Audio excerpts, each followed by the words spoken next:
Ils sont habituellement adversaires politiques. Mais ça, c'était surtout avant le scrutin du 25 mai.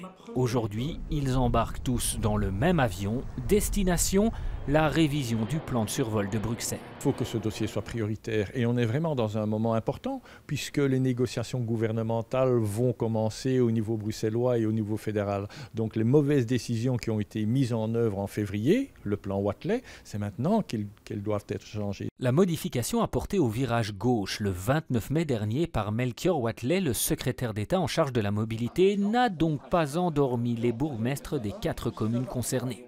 Ils s'associent pour exiger 3 mesures concrètes.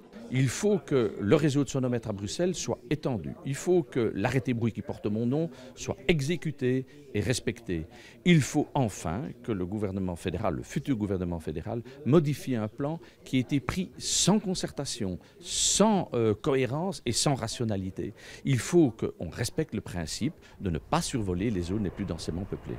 Ça veut dire que ça va être Bruxelles contre la Flandre? J'attends avec beaucoup d'intérêt la fin de la période du conflit d'intérêts le 9 juillet prochain, puisque à ce moment-là, de nouvelles routes pourront déjà délester une partie du survol de ces communes, et d'autre part, l'extension de la nuit est tout de même un pas vers une solution plus positive.